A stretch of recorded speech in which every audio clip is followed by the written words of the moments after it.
the Daily Beast, which is owned by a multi-billion-dollar media corporation, just came out with a new hit piece in which they attempt to smear potential presidential candidate Rand Paul using tiresome, predictable guilt by association tactics by trying to assassinate the characters of his father, Ron Paul, Alex Jones, and then tying them together with Rand Paul. And you can denote the factually bankrupt nature of Olivia Nuzzi's piece as soon as the second sentence, when she says, quote, "Jones is a moon landing denier," which obviously directly implies, in fact explicitly states, that Alex Jones denies the moon landings ever happened. Of course, anyone that's actually listened to Jones for any amount of time will know that he has repeatedly asserted his firm belief that the moon landings did in fact happen. So, yet another example of how establishment media hacks invent fabrications out of thin air in order to smear people. So I confronted Olivia Nuzzi on Twitter, asked her what makes her believe she can get away with such brazen dishonesty in claiming that Alex Jones is a, quote, moon landing denier, when he's repeatedly said the opposite. She responded, he claimed the moon landing as presented to the public was not how it really happened.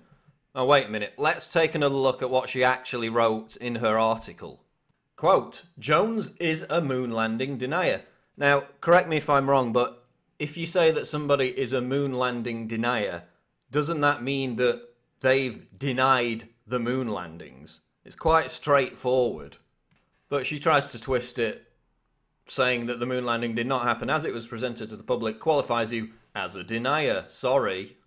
So I responded, you use the term, quote, moon landing denier, which clearly denotes he denies the moon landing happened. This is not true. And then, bullshit. You know what the implied meaning is, plus the pejorative denier label, like Holocaust denier, yellow journalism. So you can go and listen to the interview with Buzz Aldrin, the second man on the moon, in which he and Alex talk at length about the moon landing and about how it did really happen. And of course, anybody who's listened to Alex Jones for any number of years knows that he actually dismisses the moon landing conspiracy theory and fully assertively believes that yes, we did land on the moon. Which of course doesn't make him a moon landing denier, it makes him the exact opposite.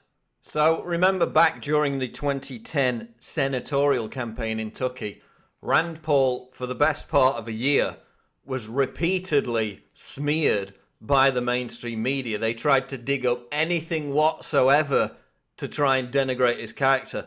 It was quite frankly pathetic. They couldn't find any dirt whatsoever in comparison to the vast majority of other political candidates who, of course, the establishment media runs cover for them.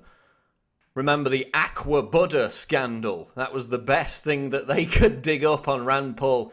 Some stupid little college prank from decades previously. That was the best they could get to smear Rand Paul.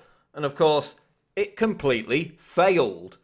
Paul won the senatorial race. He became the senator of Kentucky. So you're going to see a lot more of this in the run-up to 2016. Because in comparison to the vast majority of all the other politicians that are going to be running for office and running for the presidency, the Republican candidacy, Rand Paul is basically squeaky clean. They've got no dirt on him whatsoever, which is why they have to lie about other people like Alex Jones and then use callous, crude and cynical guilt by association tactics. And again, this is another microcosm of what the establishment media does. You know, the alternative media, we're not perfect. We don't get things right all the time. But at least we don't aggressively make up bullshit and then print it in major publications funded by multi-billion-dollar corporations as fact. So I've asked Olivia Nuzzi and the Daily Beast for a retraction on this outright fabrication. I certainly won't be holding my breath. Subscribe to the channel. This is Paul Joseph Watson reporting for Infowars.com.